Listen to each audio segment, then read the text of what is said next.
Okay, let me call this special meeting of the Board of Finance to order. Today is Tuesday, May 31st, 2022. We are participating. We have Board of Finance members participating in person and via Zoom, participating in person at the City Hall Auditorium. I have Board Member Lorraine Pesky, Board Member Mark Bushka, Board Member Christopher Anderson, and Board Member James Wright. Participating via Zoom, I have Board of Finance member Lance Boynton and Christopher Bayes. Before we go into the agenda, could we all please stand and pledge the flag? Pledge allegiance to the flag of the United States of America and to the republic for which it stands, one nation, under God, indivisible, with liberty and justice for all. Okay. All right, as you all know, we are always crunching numbers, particularly the revenue numbers right up until the 11th hour.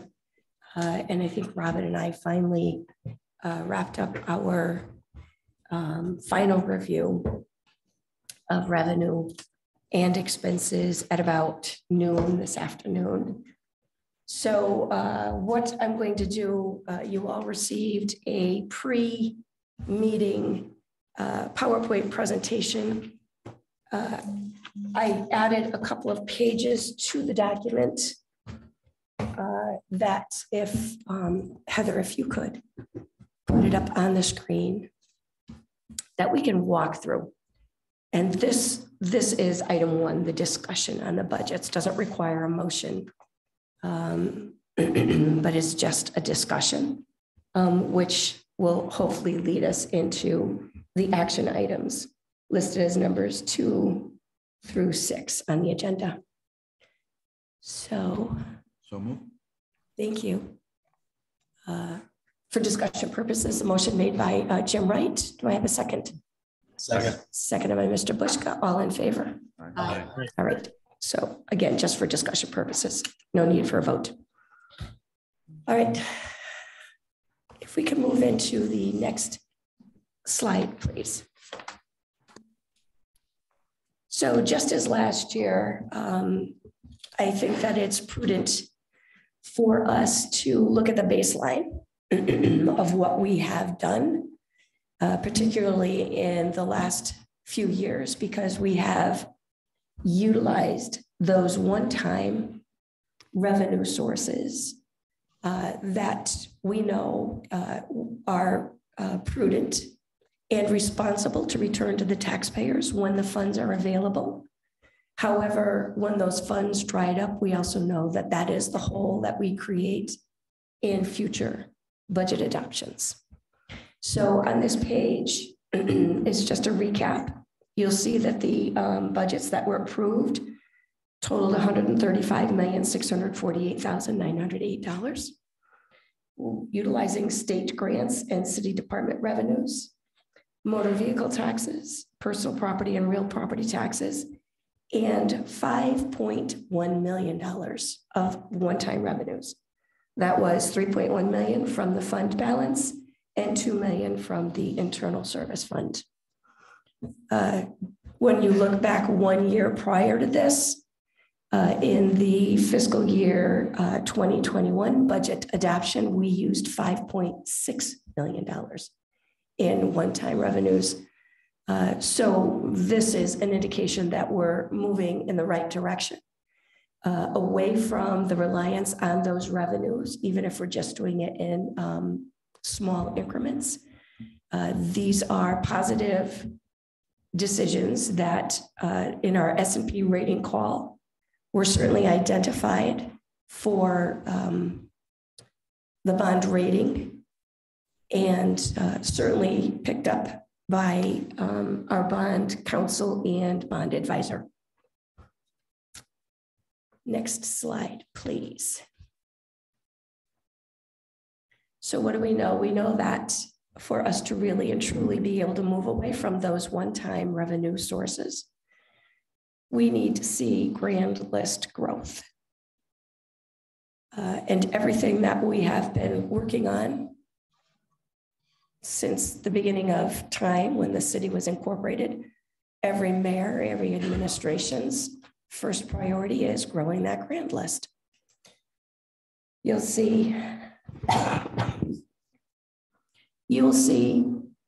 in grand list year 2021, we did have modest grand list growth, a blended growth of 3.32%.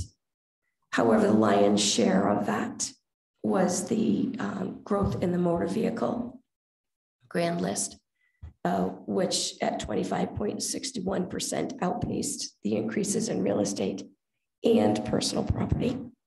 And in any other year, I would say this was a good sign because it would generate additional tax revenues for the municipality. In this particular year, with a mill rate cap that was implemented across the state, there is a little bit of an adjustment that is necessary for us to factor into our budget adoption. So next slide, please. So in this slide, we're talking about the impact of that motor vehicle mill rate cap. That was House Bill 5506. The mill rate is capped at 32.46. That's the good news. Everybody's car taxes will be going down. However, when the state adopted this budget and adopted this piece of legislation, they determined that it was prudent for them to utilize the preceding year's tax levy or grand list. So again, the prior slide showed you that we had 25% increase in motor vehicle grand list growth. However, the mill rate cap and the funds that the state will provide to the municipality to keep us whole are based on the prior year's motor vehicle grand list. You'll see the methodology for doing that calculation was provided to us by OPM in a lot of the supporting documentation that was handed out this evening. You'll see was, I think, Martin Heft that provided us with their methodology and formula for calculating the mill rate cap and the transition grant, municipal transition grant. Is that MTG, I think is the acronym, Municipal Transition Grant. So you'll see on the 2022 grand list year, if all things had been equal, we were charging 46.17 mil on both the motor vehicle and the motor vehicle supplementals. We would have experienced, with a mill rate cap of 32.46, we would have experienced a $3.6 million loss of revenue. And that 3.6 million would be coming to the municipality in the form of the grant, municipal transition grant. However, if we were to calculate that lost revenue on the grand list growth of 25.61% in the fiscal year 23, you will see, utilizing the same formula, that the gap is $4.6 million, $4,597,920. So the lost revenue this year is $965,489, which is roughly $500,000 in revenue offsets. Continuing down the line of discussion of revenue reductions, you will recall last year after the budget was adopted, the Board of Education exercised its rights under Section 10-262K. That resulted in the diversion of ECS revenue out of the general fund. Those revenues, 400, it's 2% of the ECS, the city's portion of the ECS. That resulted in a loss of $478,666 of revenue that is just not available to offset an increase in operating expenses. We have every reason to believe that the Board of Education will be exercising its rights again under that statute. And I think that we would be remiss if we didn't factor that into our budget deliberations. Next slide, please. So I wanted to spend a little bit of time discussing ECS, the Alliance District funding, and this CGS 10-262K. We've touched on this in the past, and I know that there has been a lot of confusion about the designation as an Alliance District, and that as an Alliance District funding, additional funds come to the school district to implement programs and learning strategies that will improve the conditions that establish it as an underperforming school district. However, that isn't the case. The fact is the ECS money is one lump sum, and it's broken out in 2 bites to the municipality for utilization and offsetting the operating budget.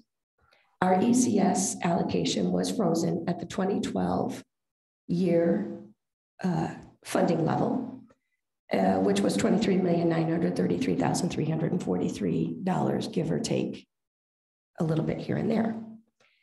Every year since becoming an Alliance District, the increase that every other district receives to offset operating budgets was instead diverted to the Board of Education, and they submit to the State Department of Education a spending plan that must be approved by the State Department of Education and then monitored for those expenditures. The goal here is it's state oversight to get the district to the goal of higher achieving.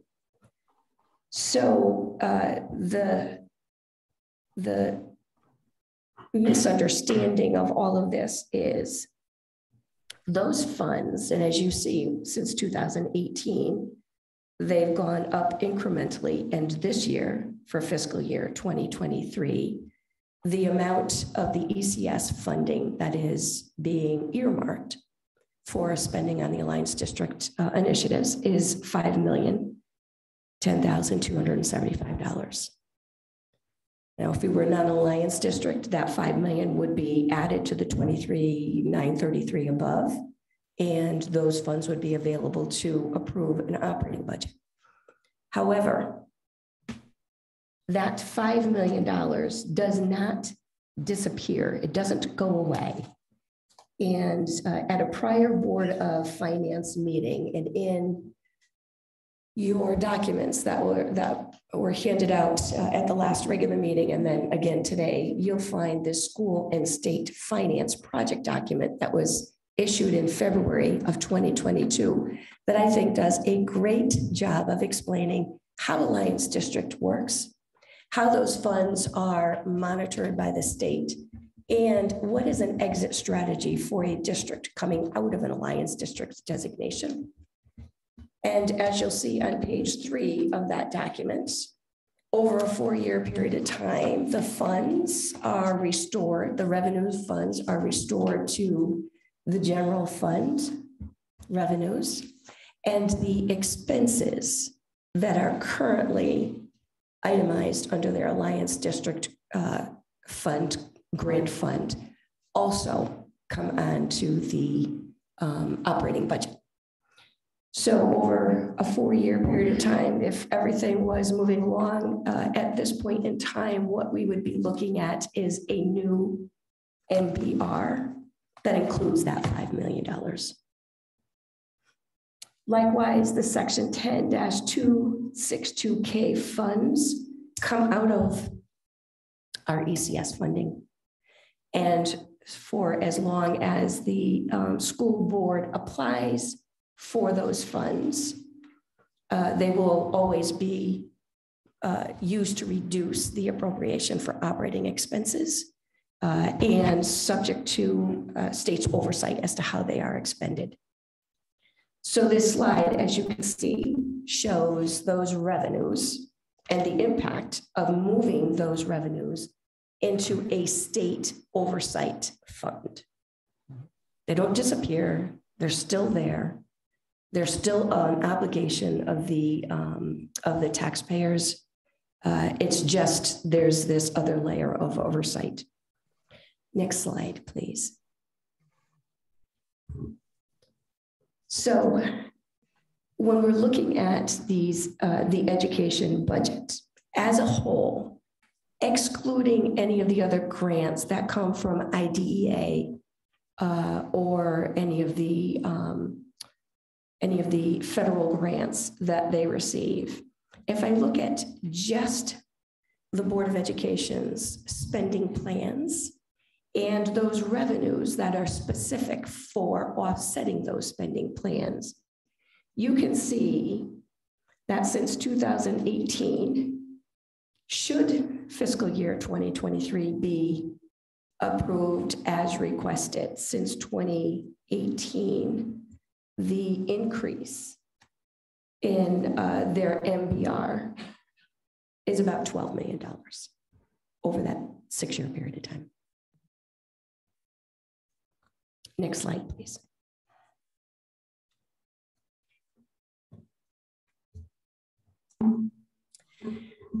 So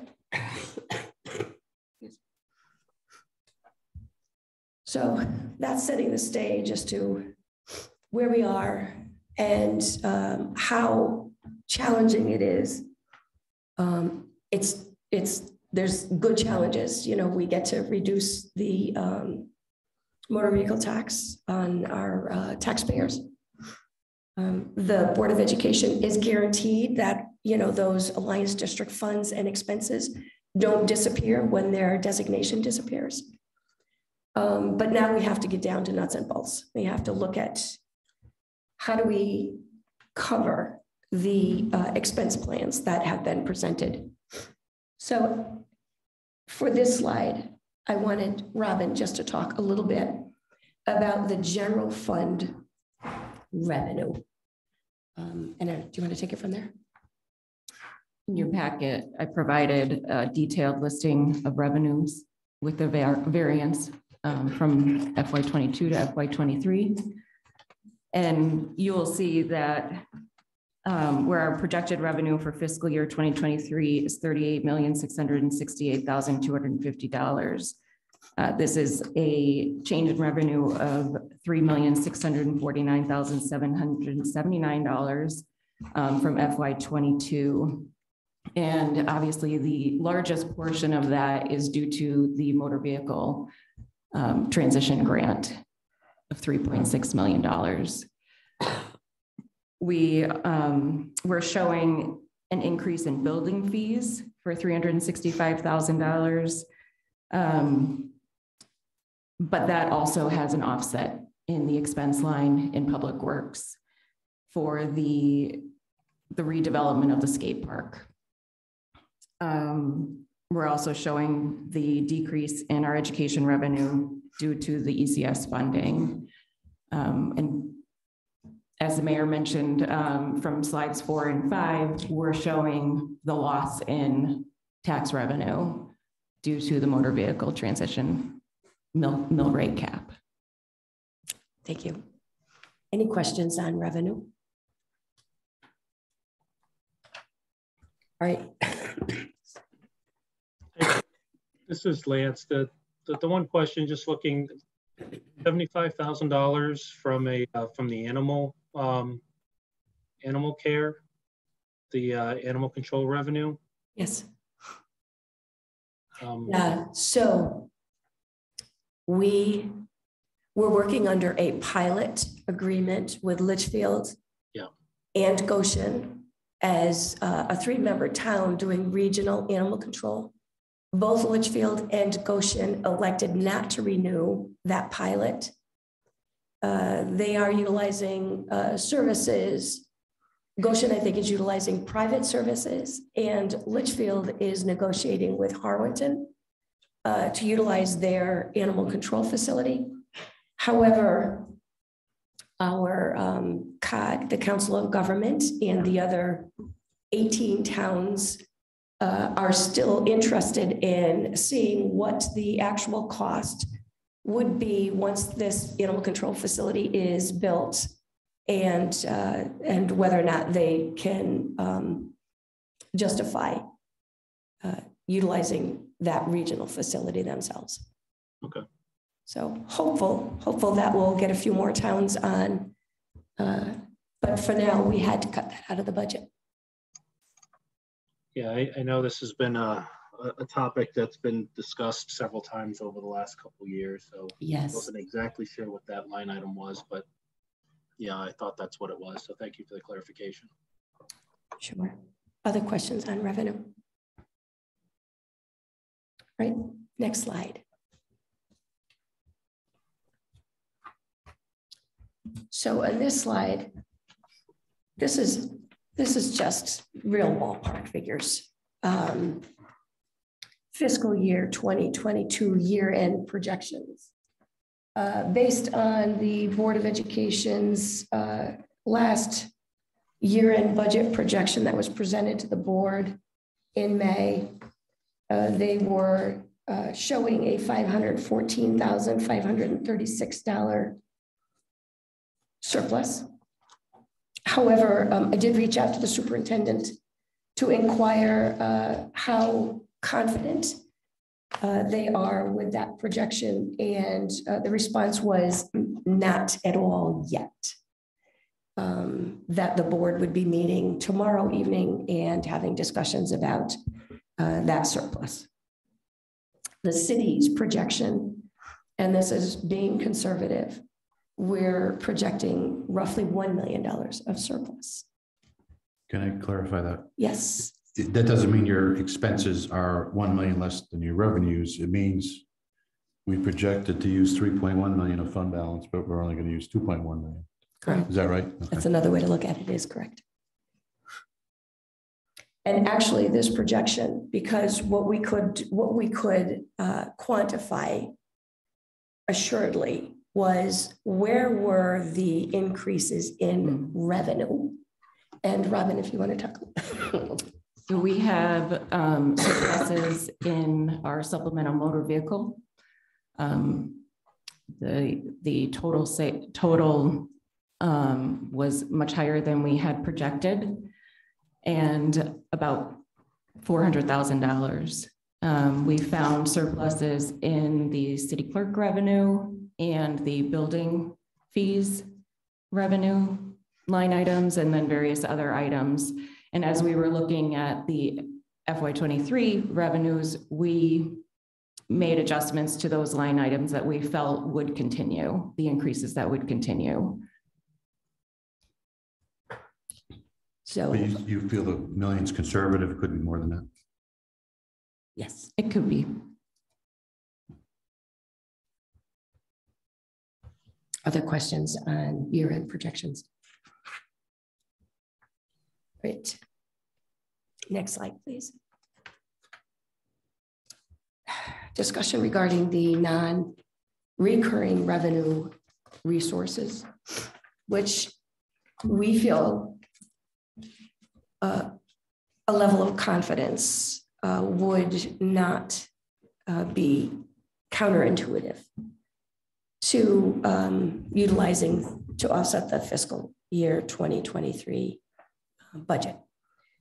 Internal Service Fund, we've had this discussion at the last few meetings. Our experience in that insurance fund has been extraordinarily positive.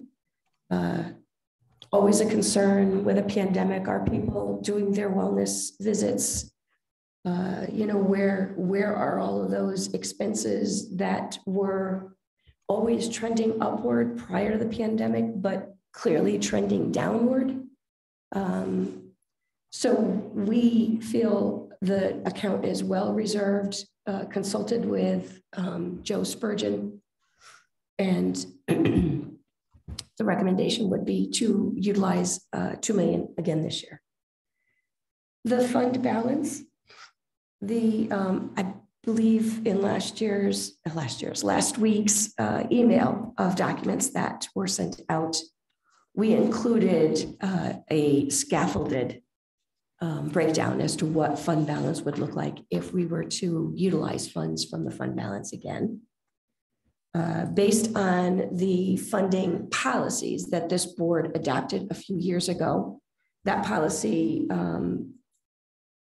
dictating that we stay between 7 and 10% of the operating budget. We feel, again, being conservative, that if we were to utilize $2.1 million from the fund balance again this year, the result would be that it would bring that fund balance to somewhere around 9.5%. I mean, obviously the high end is really where we want to be, but 9.5 is still a comfortable number.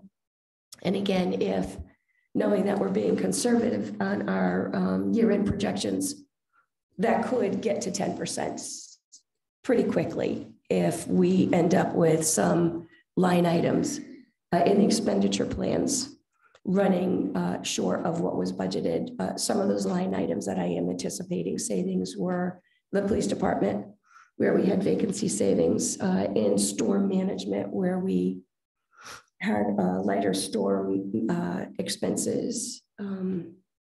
So 2.1, I think, is where we are comfortable. And this year's one-time revenue would be the premium that was paid at the time of the sale of the bonds and the bond anticipated notes, which is the BAN. That premium net of the expenses of the bond sales, that's the fees for the bond counsel, bond advisor, closing costs, net of those expenses, we have $483,318 that we can utilize to offset the interest that it would be due in the first year of the bonds. So we would be looking this year at 4.5 or $4,583,319 in non-recurring revenue. A little less than last year. And again, still moving in the right direction, which I think as long as we are demonstrating to our bond rating companies that we are doing everything we can to return to the taxpayers what is available to be returned to them in a responsible way, and reducing our reliance on those one-time resources, I think we will continue to be in good standing with those rating companies. Are there questions? Seeing none, next slide, please. So I want to talk a little bit about the department head requests. These are the requests that were submitted to the Board of Finance in the joint meeting and public hearing. Board of Education submitted their budget, where the superintendent's requested budget or operating was $78,901,181, which was $1,968,283 over the prior year's budget request or budget appropriation. Through the Board of Education's review, $2,252,808 was added to that. Those additions are on the next slide, broken down and show the addition of staff, custodians, alternative education teachers, interventionists, IT and tech support, and paraprofessionals, so media specialists, and I think a first grade teacher. Could I ask you a question on that? Yes. Are those new positions or are those? Some of them are new and some of them were in the one of the grants, like the custodians is all brand new. Okay. But some of them, like interventionists, were in the grants. You know, that's what the Board of Ed has tried and the city wants us to try to take. When the grants dissipate, Yeah. We want to make sure we have that, but the custodians are definitely new and some of the others are in the grants. Thank you.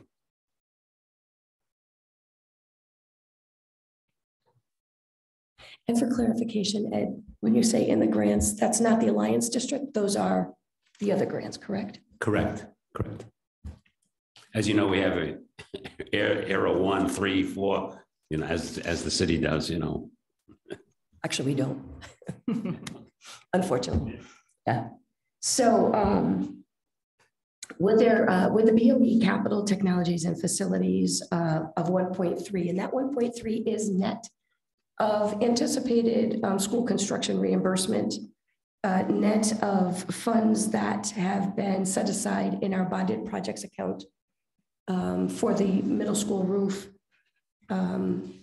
The current request before the Board of Finance is $82,490,956, or $5,558,058 over the prior year's appropriation. Next slide, actually, we could skip that one. It's just the breakdown of where those positions, what positions are being appropriated. All right, so the city department requests. City department, this is the police department, fire department, the largest departments, is where the lion's share of these requests came in. Police, fire, public works, capital improvements, debt service, and the restoration to the proper funding levels of vehicle replacement came in at $65,072,535. The council and through a protracted review of the budgets and the budget subcommittee prior to the council's review identified just under $3 million of cuts that were approved by the council prior to the joint meeting with the Board of Finance. So this budget currently stands at $62,077,508, or 3.3 million over the prior year. Mayor, Yes. the restoration of the vehicle replacement assessments to the very, that's not capturing I don't know how. I know. Exactly. Restoring what was Restoring lost. what we did. That is so correct. It's just to the level, so there's still basically somewhat of a hole there. Yeah. So our vehicle replacement advisory board did move out a number of those purchases so that we would smooth that hole. And with this restored funding level, we should be able to move forward at least over the next 2 or 3 years. Not catching up, but being able to acquire those vehicles that are already on the 2nd or 3rd year post replacement. At a much increased cost, as there's Always. a vehicle that hasn't gone up. And especially in light of the pandemic. I will share with the board that I will be bringing to the board in future meeting and to the city council and the Board of Safety a plan for how to fill that hole from prior years, utilizing a reimbursement from utility companies for the vehicles that are used during construction sites. So as part of the billing to the utility company, it is the police officer's extra duty pay. It is an administrative fee for the scheduling of the extra duty. And there is a charge for the use of the vehicle. So I am looking at that with an eye towards suggesting that those costs be recaptured and restored to the vehicle replacement account so that we're catching up and staying up with funding levels that are appropriate. So I went a little astray. Next slide. So fiscal year 2023, 22, 23 additional budget adjustments. Now this isn't a budget cut, this isn't a budget adjustment. As the board knows, every month starting in January, we start having meetings to review the experience in the insurance fund to see, how well it's performing, and utilizing that experience and a trend analysis to determine and project what we should be budgeting for the next fiscal year. And as a result of that review, there is currently available the sum of 1.1 million, give or take a couple $1,000, that the Board of Education can use to reduce its insurance line item. And that's, again, not a budget cut, but a budget adjustment that will reduce their $5,558,000 to $4,458,000. Next slide, please. And Yes, I'm sorry. that is because they submitted their budget to us That is earlier than in the city. April 15th. Timing is everything. As you hear the Board of Education say, when it comes to projecting revenues, they're off cycle. The information doesn't come before July 1st. It comes September 1st. So this is one of those expenses that we kept monitoring right up until, I think it was May, that we got this final number. So this is a nice win for reductions.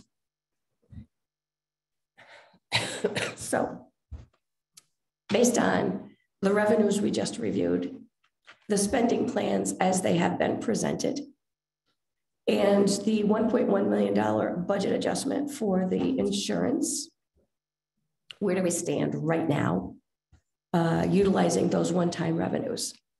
So the combined requested spending plans is $143,468,464. The revenues that we, state grants and department revenues are $38,668,250. Motor vehicle taxes capped at 32.46 mils is $9,587,704. And then the one-time non-recurring revenues is $4,583,319, leaving a balance that needs to be covered by the taxpayer. That's $90,629,191, or 2.87 mil increase. And I think that's where I left off when, I did leave food for thought when I sent this out to the Board of Finance. So food for thought, or to consider in budget adoption to reduce the impact of that 2.87 mil increase. With the Board of Education, reducing the request for operating expenses by $478,666. In other words, they can move some of those operating expenses into that section 10-262 account. Consider the impact of the increase of the $1,084,378 in Alliance funding. As you heard Ed explain, some of those 54 positions are not new, but they're already embedded in a grant. We know this Alliance District grant doesn't go away. The expenses don't go away. The revenue doesn't go away. It will be absorbed in future budgets. So I think it's prudent for us to think about that as we look at these budget adoptions. Allow the Board of Education, and allow is just a really bad verb, encourage the Board of Education to consider a transfer of all their 2022 surplus funds into the non-lapsing capital reserve fund. This has become a practice that is widely respected. This Board of Finance has never denied that request. In fact, last year we utilized that strategy, and at the time, the request was for $444,000 because that was the estimated projected surplus. But at year end, the surplus actually ended up being in excess of $900,000. So the board did actually leave almost $500,000 on the table. I would like to suggest that the Board of Finance look at that and not rush to assume what the projection is, but once that final year-end surplus is determined, consider allowing all of that to be put into a non-lapsing capital reserve fund for use against those capital projects. I can tell you right now that the capital reserve, which is fund, is it 310? Fund 310? 313. Is a little over $792,000. There's $444,000 of that is from last year's transfer. Some of it is the sinking fund for the turf field restoration or repairs. And there were some THS elevator ADA compliance funds that are still sitting in there to be expended. So the fund is growing, and I think that it would be prudent for us to start looking at that fund a little more planfully and how we can put those funds to work quickly for both boards and the taxpayers. I'm also, we're also, as a distressed municipality and an alliance district, one of the 42 priority towns for the Capital Investment Fund 2030. This is a state legislative action that was taken last legislative session, where they are setting aside several $1 billion for municipalities that are distressed and alliance districts to apply for grant funds for capital improvements. These grant funds can also be used for economic development. There were a number of uses, neighborhood revitalization. But in light of the needs in all of our school buildings and city buildings, I did reach out to Superintendent Lebomsky last week, and this information about the CIF 2030 funding availability came out on May 17th or 19th. I think it crossed my desk. So I sent it out immediately to say, this is something we really should be looking at. Let's bundle capital improvement projects and file this application jointly so that we stand a better chance at funding. Statutory deadlines, July 1, 2022, the first funds for the CIF will become available. August 31, 2023, there will be a report submitted to the General Assembly of projects and status. But the application, notice of funding availability, was issued May 23rd. Forgive me, I said May 17th. It was the 23rd. Deadline to submit applications is July 25th. There's plenty of time for us to work on this, especially because both capital plans clearly itemize the priorities. And I'm not just talking about 2023 priorities. I'm looking out 24, 25, and 26. Administrator will conduct eligibility review between July 22nd and September 2nd. CIF board will meet in September, and within 2 months of the board's meeting, there will be approval of projects. So we would know as soon as year end, November, December of this year, what capital projects will be funded through this new legislation and these new bonded funds. And then last on this list was the review of those additional itemized expenses, the $2.2 million and the 54 additional positions that are funded through the operating budget or transferred from grants into operating. Next slide, please. So, not getting a lot of clear instruction from anybody at the budget subcommittee on where we should land in a year where we're in a full-blown recession. Inflation, gasoline prices, oil prices are ratcheting up on a daily basis. I was advised to look at a budget adoption to achieve no more than a 1 mil increase with the assumption of the availability of using $2 million of fund balance.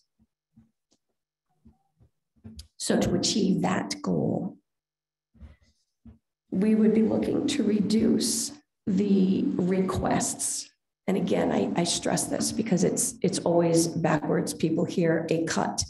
It isn't a cut. There will be additional funds appropriated over last year's budget. But for the Board of Education, reduce the operating expenses by $3,038,666. That reduction includes the $1.1 million for insurance. So it's technically only $2,038,666. Move from that operating request into that 10-262 fund, $478,666. And reduce that miscellaneous line item from by $1,450,000 from the $2.2 million, which leaves a little over $750,000 in that line item. Because of my confidence in the availability of, or the eligibility of the CIF funding 2030, I'm also suggesting that the BOE capital requests of the $1.3 million be reduced to zero. And that all of those projects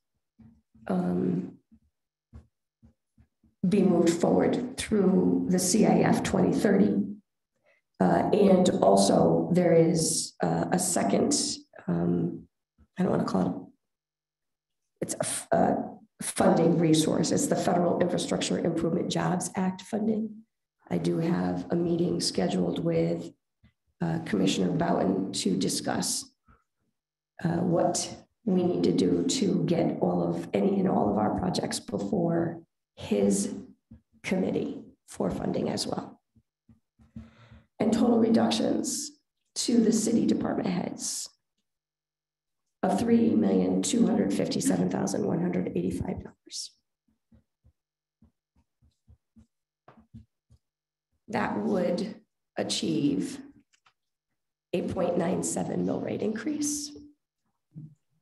Next slide, please. And the budget would look like this. The city budget would be the $61,815,350. The Board of Education's budget would be $78,131,123. Those are general fund expenses.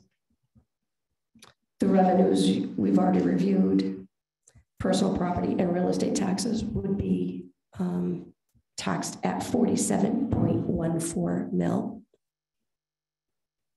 And those one-time non-recurring revenues would balance the budget of $139,946,473.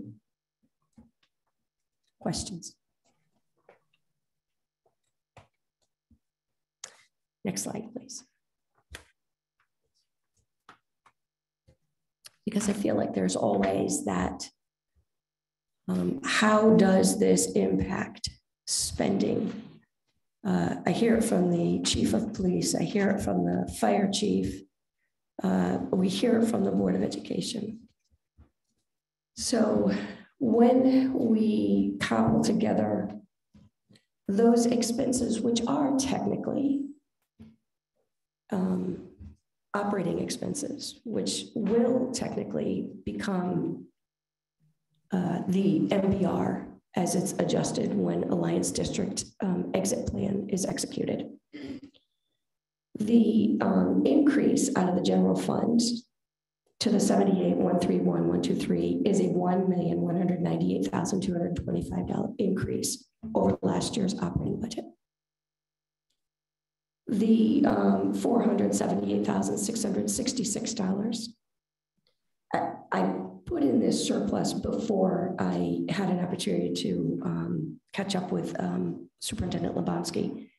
But if there are surpluses that can be transferred for capital, I have this placeholder here at the 514,000. And then Alliance District increase. Because every expense that gets put into that increase is ultimately an expense of the city and an expense of the taxpayers. So the total increase or impact on educational spending is $3,275,805.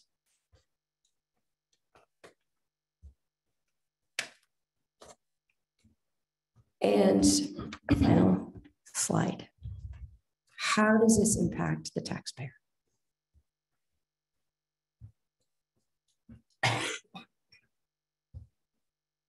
With a budget adoption aimed at a 0.97 mil increase, utilizing those one-time revenues, I took the average taxpayer house value of 200,000. I think that's actually higher than the average, but in light of what was going on with the pandemic and house sales, I thought that was a reasonable number for us to land on. So a house value of $200,000 has an assessed value of $140,000. At 46.17 mil, the taxes paid last year were $6,463.80.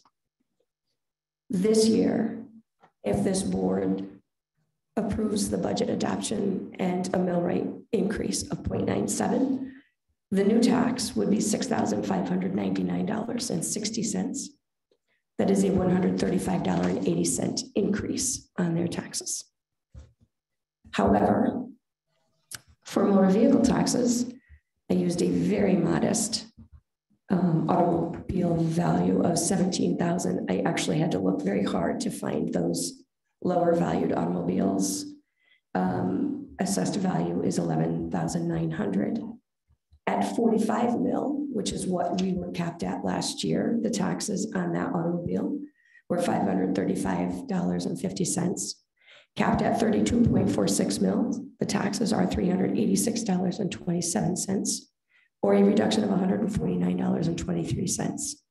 So you can see the net impact of the reduction in the motor vehicle tax and the increase in the real estate tax is a net reduction of $13 and change. And that's it for me on discussion. The floor is open for questions. Mayor, not a question, just comments in general. I know that one council member spoke, and I wish we had the opportunity to hear from more, but we didn't at our last joint meeting. With the significant drop in revenue, and as well as the reduction in motor vehicle taxes, I think that as big of an opponent of never raising taxes, especially now during a recession, I think that this modest increase and not having an increase in the past 4 years, it is not only appropriate, but it's necessary to keep up with where the economy is and where inflation is. I mean, gas prices alone make up a big share of this, but everything is increasing. So while I normally would not be in favor of a mill rate increase, I think that a 0.97 increase, anything below 1 mil, is, like I said, not only appropriate, not only needed, but appropriate at this time. So that's all I'll say. Thank you. Other questions or comments? Mr. Bushka? Yeah, I'd like to get some input from the Board of Ed on proposed 1.45 million decrease in their budget. Any comments? What?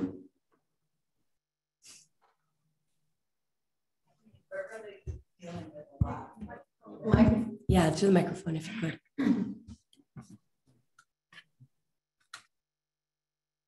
Good evening. So we are dealing with a lot post-COVID, which is why the board felt strongly about putting those positions in. The teachers are really struggling with extreme behaviors in the classrooms. We no longer have paras that are assigned just generally for assistance. So we were really hoping to put those people in place to really help, especially at the elementary level, to get more supports in the rooms to deal with number of special ed students, number of ELL students, number of behavioral issues. So that was important to us. We also, the positions that we moved into this are not Alliance positions, and they are not positions that would be covered under Alliance. So like our IT people, you know, we went to having 500 computers to almost 6,000 computers. So that level of support is greatly increased. And we're concerned about when that ESSER money falls off in a couple of years, we're going to have to bridge the gap there. So we were trying to put some of those positions in each year so that we weren't looking at a gigantic gap at the end. So that was the logic we used. When looking through our buildings and the custodial staff, we were so much less than what all the averages are that you should have for the square feet of our existing building. So we felt that investing in the custodians would help better with the upkeep of the schools. And I would only add to that, this past legislative session, there was a good forward momentum on the fast tracking of the increase to ECS funding to Chairman Capabianca's point. As those ESSER funds hit that cliff, the state is preparing to ratchet up and increase the ECS funding. So I agree that finding a way to move those positions into an operating budget sooner than later. I do believe that we'll find those ECS funds are going to be ratcheted up. They are currently by state statute slated to occur for fiscal year 2025. That's 2 years from this budget. But with any luck, based on the progress that was made this past session, we think we may see that increase as early as next year. Mayor, I have a question also, Board of Ed related. Yeah. The pandemic, which no one could have predicted, what kind of an effect is that going to have on our ability to move out of the Alliance District designation? We had a plan and it was working. We were making progress. Nobody anticipated the pandemic. Is that going to extend the amount of time that you feel like that we will be an Alliance District? My personal feeling is yes. I mean, the kids are very far behind. We had a lot of kids that weren't coming to school, you know, at all. They were doing remote learning, which for the most part, not for lack of trying by our staff, but was not ideal. So yes, I do believe it is going to be impacted. Other questions? Other questions? Board of Ed, or I see Chief Baldwin is here with Captain Barone. Other questions? Thank you. Thank you, Fiona. I mean, it definitely goes, and every year we get to this point, and it really shows just how much work that you and the other chairs in the subcommittee have put into doing this. A quick little comment. I was relieved to see that we were accounting for that 10 to 262 adjustment. So I remember being surprised by that last year. So we're doing everything we can to plan for what we think the actual results are going to be. And that's always the hardest thing with budgeting. You know, you do the work and you do the best you can, but you never really know where it's going to land. And we've been doing everything we can to make this as gentle as possible to the taxpayers. And I appreciate that. I think as we move forward, I mean, I know I brought this up once or twice over the years, but there are still, at least in my opinion, opportunities to share the work and work more closely with the Board of Ed, whether it's a shared service or combining payroll somehow. There has to be other ways that we can negotiate some of these contracts together and then just allocate payments between the two different budgets. You know, I just ask that as we move forward, keep working on that, and any opportunity where we can do something together with the Board of Ed instead of negotiating separately, I think there's money to be found there. There has to be. Perhaps the application, the joint applications for these capital funds will show us all that it can be done together, and it will help us to rank the Board of Ed's buildings and the city buildings and make sure that we're taking care of everything in the city that the taxpayers are paying for in a timely fashion. I agree. I mean, that the federal funding, if that comes through, what a great opportunity. Mm-hmm. So. And the fact that we are a community that has been designated with $10 million+ of ARPA funding that is going to allow us to take care of some of the capital funding that we have wanted to do for such a long period of time, and that are necessary to the safety, continued safety, the radios, all those kinds of things, that for us not to look to increasing the mill rate at a small amount, the old supplant versus supplement kind of mentality. And I think that it's time for this small, but still not insignificant increase to the mill rate. It's been four years that we've held the mill rate. Yes.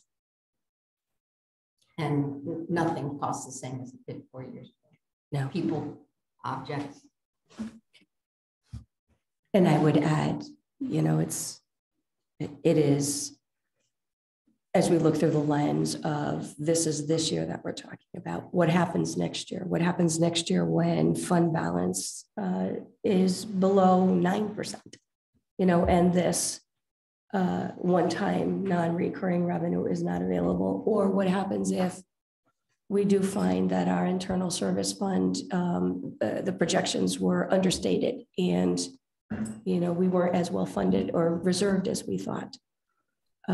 What we know is very predictable is, yes, there will be an increase in debt service next year because we, with a shovel in the ground, will be bonding a larger portion of the project. And as a result of that, there will be debt service that rolls on next year and the year after. And those are certainties that we have to take into consideration when we do this budget adoption this year as well. I think, Mr. Bushka, you had questions. I mean, I just, I think it's a lot to ask the Board of Ed to cut 1.5 million out of their budget. I mean, I don't know what, I think the only alternative we have is to take more out of fund balance, but I don't know how the board feels about that option. I would not be in favor of that. And I think it's to Mr. Bushka's point, I think if we look at and it's not a cut to their budget per se, it's a cut to the ask. And when you look at the reductions overall, $3.3 million from the city side of the budget subcommittee, which myself and Ms. Pesky are a member of, you've got 3.3 million, you know, of budget asks being removed there. It's pretty much the same on the Board of Education side. So barring the capital, but, you know, with a plan in place to take care of those. So, you know, I wouldn't be in favor of anything below 9.5% out of fund balance.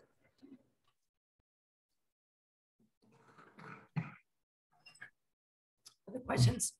More comments? Yeah, this is Lance. So it just seems like every year there's a new curveball. So this year, the 12.54% difference in the motor vehicle is forcing us to be creative and innovative once again, which I really do appreciate the work and the effort that's gone into this. Dealing with COVID on our educational systems, and I really do see a need for those paraprofessionals. I would like to see how we could get those into the operational expense over time. But with that being said, again, with just the gas prices alone, you know, we're $5 a gallon for 87 octane, basically. We've just got a lot of challenging situations. So I really do appreciate the fact that we have a fund balance at 9.5%. Again, for all the things that we just discussed, I'm really concerned about dropping that lower as we go into next year. I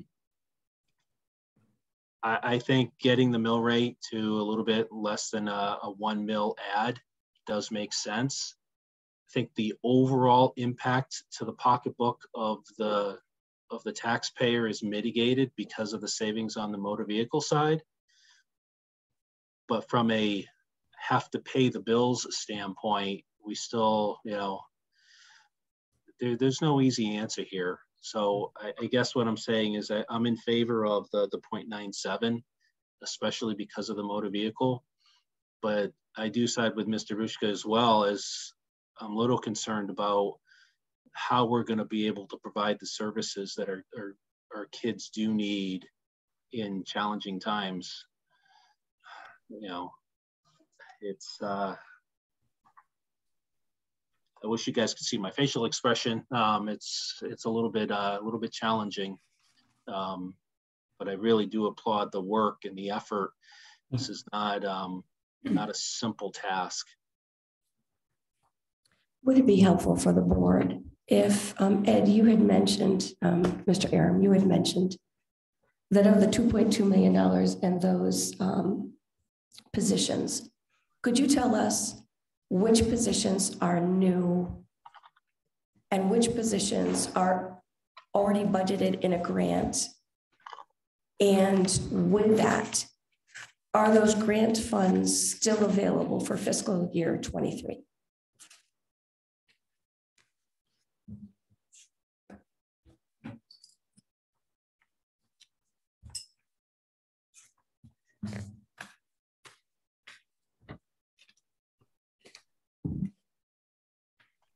As you know, I'll need some help from Sue Ferguson, because I'm only been here 8 days, so give me a break.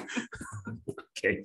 So for the Board of Finance members, and I don't know if it's helpful, Heather, it's page 12 of the PowerPoint presentation that we would be looking at. So and you help me if I make a mistake. I'm gonna try. The custodians are new. The alternative ed teachers are new. The IT people are in. They're in a grant now. They're in a grant now. The media is in a grant now. The paraprofessionals are needed. They're new. Right. And benefits is new in this grant. So you have the first grade teacher, Volga Wetmore, is new, that we really need. Southwest is in a grant. Paras we really need. Those are new. All 33? Yes. Can I just say two things? So the paras, so right now, the only paras we have in district are assigned to special education Already. They're one-to-ones. So these are regular paras to just assist teachers. This is just like classroom support. The alternative program, we're in desperate need of, and we feel that this is one of those things. Sorry, I'm having trouble hearing. The alternative program. If you could just take the microphone to your. Yeah, so the alternative program at the high school, in the past, it's been looked at doing like off-site alternative programs. But we have a very large group of kids that cannot be successful in the high school. Region 7, all the surrounding towns have some form of alternative program. We ran a pilot at the middle school this year. We had great success with it. We're looking to mirror that at the high school What ends up happening is it'll end up costing us more if we keep pushing this off, because those kids end up doing something that results in expulsion or some kind of off-site education anyway. So we're hoping by doing this that we can kind of get in front of that, address some of the discipline issues that are going on in the school, and kind of move forward. So I think that's a really important piece for the future of the high school. How many kids do you anticipate in that program? The alternative ed? So right now we don't have any alternative. How many are anticipating? So we would start with 40, up to 40, depending on the needs of the students. So question, the new positions, could these positions be funded in the 1,084,378,000 Alliance District increase? So the paraprofessionals cannot, definitely, we know that. The IT right now, they're in the ESSER grant. So we're not sure if the state would approve IT positions being paid out of Alliance. It's not something that they've approved in the past. They have certain criteria, as you know, that we have to fall within. The media position, so we had cut back, but now the media person also teaches the technology. So now with all the one-on-one devices, plus we have the IT people, we can't be without a media person at one of the locations. So right now they're split and they go back and forth between Southwest and Forbes, but it's a lot. And we tried to keep the classrooms down, but due to enrollment, we have to add that teacher at Vogel. So if the alternative education teachers, interventionists, paraprofessionals, no, not the paraprofessionals, you said you didn't think they would. If those expenses could be funded through that 1,084,000 bump in Alliance and the 750,000 left, keep in mind for the Board of Finance, the request is 2.2. The recommendation is to cut 1.4. That leaves 750,000 and change. That would cover the paraprofessionals and some other expenses. First grade teacher. Your first grade teacher. Mm-hmm. So even with a $1.4 million cut to the, and of course we have no authority to cut a line item. This is just a cut to the request.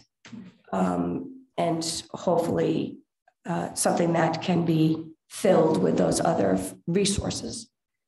And again, I would never suggest this if I didn't have absolute confidence that if those positions are moved into the Alliance District grant funding, that regardless of when we are no longer an Alliance District, those positions will always be covered and they'll be rolled back into an operating budget and the revenues will be rolled back into our general fund revenues. Otherwise, we continue to dig a hole funding those positions in short-term, one-time grants. So that's my only thought on that $1.4 million cut. Just one other thing, and then I won't say anything else, I promise, but the 2 interventionists, we're also trying to get those moved in. We've had, as you've seen with our special education numbers, we've had great success with assisting students in not getting identified as special ed that just need extra supports.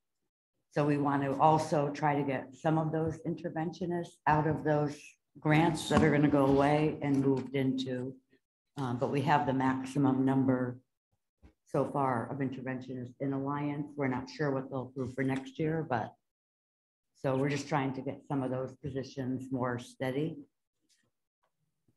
So the second part of that question, I was hoping for information back. The grant funded positions, those grant funds are still available fiscal year 23? Those are in ESSER, so they would need to be moved to another grant. Out of ESSER in 2023? Right. Okay. Yeah. So the other concern we have is education jobs have become very competitive because there's a tremendous amount of openings.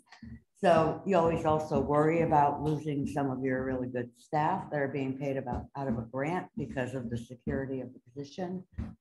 So we want to also make a commitment to those people to try to retain the highest qualified staff that we can. Now, if their budget was cut 1.45 million, it doesn't have to come out of this line item either. Correct. I mean, That's what- you probably don't have much flexibility in other operating line items, but I mean, Right. Right. It's all about people. yeah, I mean, I It's understand. Always about people. especially in BOE, yeah, these Yeah, people. No, it's tight. Thank you. Thank you, guys. So, yes, I think what this all speaks to is we have to grow the grant list. The grant list, even if the cars did go up, that's not real money. It's not growth, it's inflation that's making us get more money that way. We need to have a plan in the city of Torrington that is going to add, and I know we're making incremental movements, but real business that's creating something, that's giving people jobs. I know that part of the ARPA money is going, we hope to have some help in training people, because you can't attract businesses to Torrington if they can't be guaranteed of a trained workforce. So we'll be working with them on that, but we need real grand list growth. yes. When you have hundreds of thousands of square feet of underutilized former mill space, that requires brownfield remediation. You know, we look at this $2 million grant that we got from DECD to clean up and demo and redevelop the standard plant, the Torrington Company standard plant. And it's situated between North Street and North Elm Street. You know, that is a $5 million development project. And it's for a business park, because there are a number of small businesses in the northwest corner that are looking to relocate. And the big challenge they have is they don't need hundreds of thousands of square feet. They need tens of thousands of square feet. So those are the kinds of development that we're shifting our focus on, is how to take a blighted, contaminated, underutilized piece of property that might be paying $30,000 in taxes into a productive business park with jobs that's paying hundreds of thousands of dollars in property taxes. So you're right. The challenge is there's not a lot of green space left for these businesses to build new. And the brown space is a challenge. And that's why you've seen such an effort from my administration on cleaning up those properties and attracting those developers. There's no silver bullet on any of this. It's a lot of, 3 steps forward and 2 steps back, but we're committed to keeping that sustainable growth. And then you get hit with a pandemic, or you get hit with a recession. I just got numbers today from our building official who said that his building permits and fees paid this year are the first numbers to exceed those that were collected, permits pulled and fees collected in 2007. What's magic about 2007? 2008 was the great, exactly. It took us this long to recover from 2008 recession. And that's why going into another recession now does send shivers down anybody's spine, because we can't afford to backtrack again. But to quote our DECD liaisons, that over the next 12 to 24 months, there will be more money pouring into these communities, and particularly the distressed communities and the alliance districts, than ever in history. So we really do have to be well positioned to take those shovel-ready projects and put them forward so that they can be acted upon. Other questions or comments on the discussion? Because if the board is ready to move forward with a budget adoption and the setting of the mill rate, we can move into items 2 through 6. If we did a 1 mil instead of the 0.97, that's not a significant additional amount of money.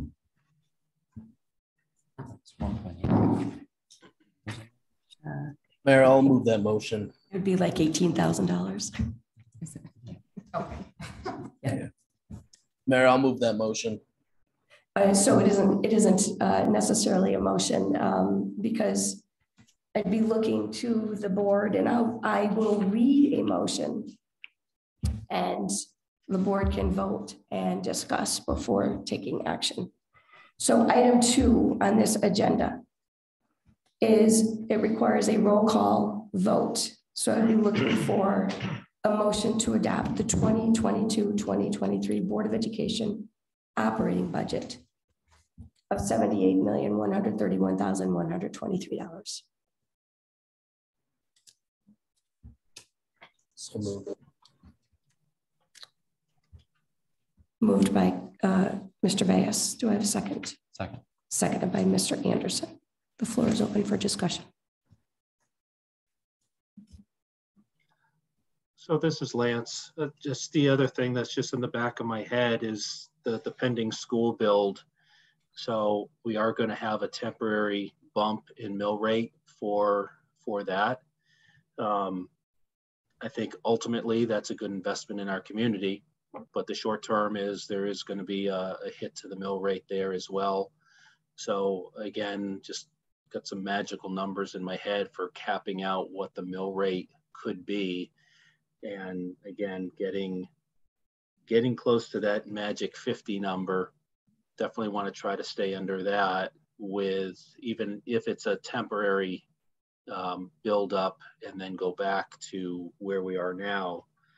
So, you know, the 0.97 with the certain circumstances that we have, you know, I agree with, but I think ultimately, and I know the team is doing this, but this really isn't a 1-year thing. We really have to be constantly looking at that 3-year, 5-year horizon.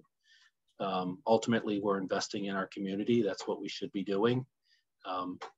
But those investments come with immediate dollars that we have to fund.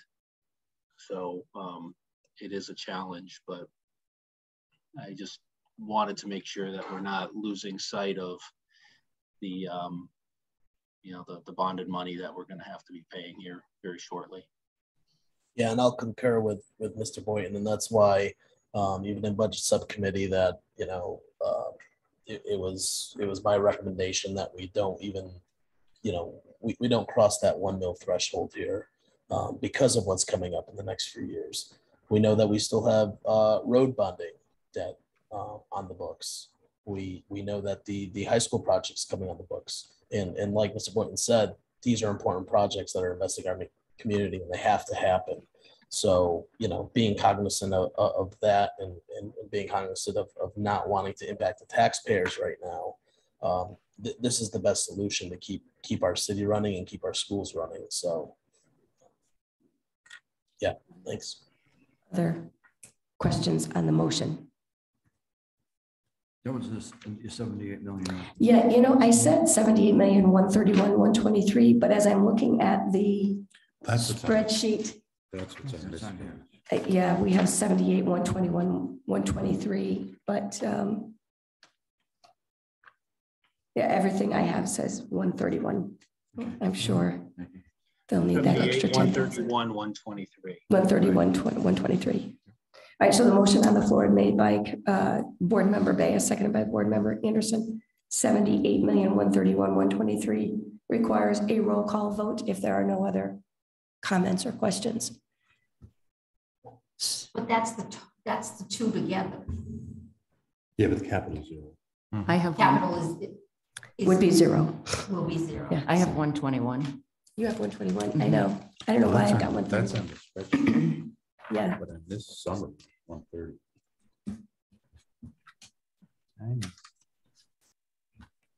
We have 131 here Page too. 18. So maybe it's a 0.975 mil increase if we go with the 131. I think it's still a 0.97. It is still, okay. Within rounding. The total is 139,936 at 473. 946. Oh, I see what I have. I had 946. Okay, Yeah. all right. So we're saying 78 in anticipation of a zero. Yes. Only because the CIF, and if there are surpluses, we would work to maximize those expenses. So this is the operating budget, 78,131,123 is the motion on the floor. Discussion? That's going to change the mill rate. Yes, thank you. Okay. Hearing no other questions, roll call to the screen. Mr. Boynton, Aye. Mr. Bayes, Aye. Ms. Pesky, Aye. Mr. Bushka, No. Mr. Anderson, Hi. and Mr. Wright. Aye. Motion passes. Item 3, again, a roll call vote to adopt 22-23 Board of Education capital budget. And I would add that this motion would include and authorize the Board of Ed to submit a request to transfer any and all budget surpluses to capital reserve for capital expenses. Meaning even after the closeout of the year, whatever they determine is a surplus, which Ed, help me, is it up to 2%? Yes. Yeah, so up to 2% of their operating could be moved into a capital reserve. So the motion is adopt the Board of Education capital budget at 0 and authorize the Board of Ed to submit a request to transfer budget surpluses to capital reserve, the non-lapsing capital reserve for capital expenses. So move. Thank you, Mr. Wright. Second. By Mr. Bayes. Floor is open for discussion.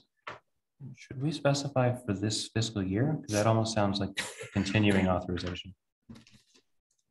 I mean, 2022, 23. it does say 22, 23. Quite honestly, I think this should be standard practice for the boards. But we can only do this 1 year at a time. Yeah, Mayor, I'll just agree that, as we've done in the past, we've helped the board identify those funding sources for capital projects, and that, again, any surplus that they want to turn over, I think it goes without saying that this board would unanimously support that and, identify those other capital needs. So, thank you.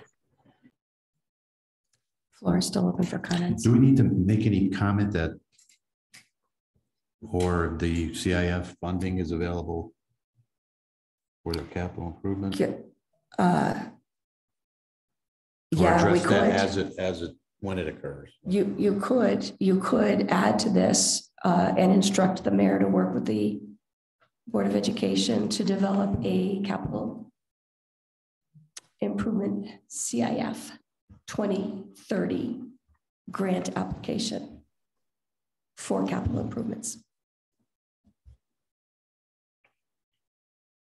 So and I'll look for an amended motion to adopt the 22-23 Board of Education capital budget at 0 and authorize the Board of Education to submit a request to transfer budget surplus to a non-lapsing capital reserve for capital expenses and instruct the mayor and the Board of Education to develop a capital improvement fund 2030 application for capital. So move. Thank you, Mr. Wright. Second. And seconded by Mr. Bayes. Other questions or comments? Again, I think this is the year to kind of, try to minimize capital with the shovel going in the ground pretty quickly here for the high school, middle school. There's a couple other elementary schools whose students going to be transferring. So I think it does make sense to have a little bit of a build instead of repair, even though I'm a huge fan of maintenance. But I think just kind of where we are, it makes sense where we're investing. And it makes sense if we can use this this other tactic to help mitigate cost here. Final call for questions before I ask the roll call. All right, to the screen, Mr. Boynton. Aye. Mr. Bayes. Aye. Ms. Pesky. Aye. Mr. Bushka. Aye. Mr. Anderson. Aye. Mr. Wright. Aye. Motion carries. Item 4, also a roll call vote to adopt the 2022-2023 city budget of $61,815,350. So moved. Second. Seconded by Mr. Bayes. Floor is open for questions and comments. Mayor, this keeps those 2 fire recruits for police officer recruits and deputy chief half year.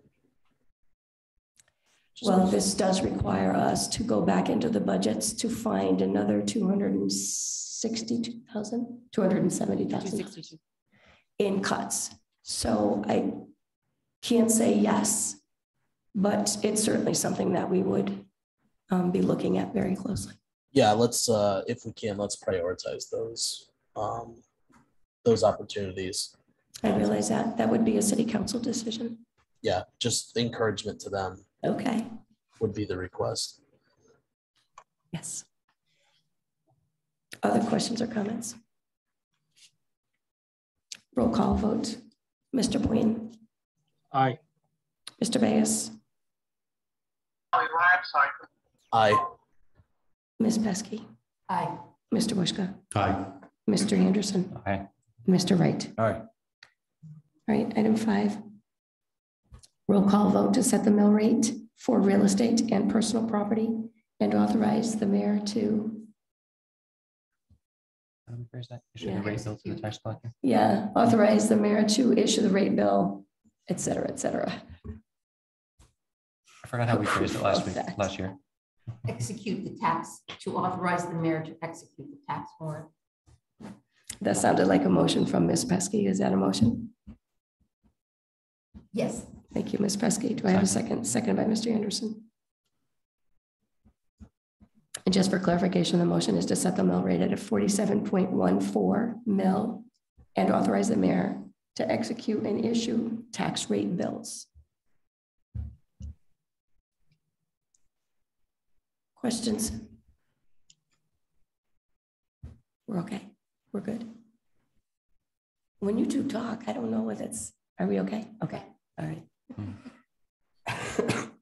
To the screen, Mr. Boyan. Sorry. Aye. I haven't. Yes. Okay. Yeah. Mr. Bayes, Aye. Ms. Pesky, Aye. Mr. Bushka, Aye. Mr. Anderson, Aye. and Mr. Wright. Aye. All right, and just for anybody who's paying attention, the question that was just pushed to me was a separate vote for the motor vehicle mill rate, and the answer is yes. So that's item number 6. This is a roll call vote to set the motor vehicle mill rate at 32.46 mils. Do I have a motion? So moved. And authorize the mayor to execute tax warrant and issue tax bills. Got it. Thank you. So motion by Mr. Anderson, seconded by Ms. Pesky. Any questions on the motion? So in this particular case, because this is being mandated by the state, do we have any choice? No. I didn't think so. We could choose to go lower. Oh, you heard Mr. Anderson. We could choose to go lower.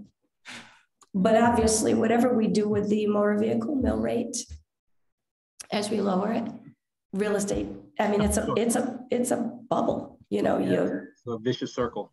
yeah. All right, if there are no questions, roll call to Mr. Boyan, Aye. Mr. Bayes, Aye. Ms. Pesky, Aye. Mr. Bushka, Aye. Mr. Anderson, Aye. and Mr. Wright. Aye. Right. There being no further business before the board, I will entertain a motion to adjourn. Thank you, Mr. Anderson. Second. Seconded by Mr. Wright. All in favor? Aye. Aye. Any opposed? We're adjourned. Thank you all very much. Sorry, I should have picked up an agenda. I was looking at yours and I lost track.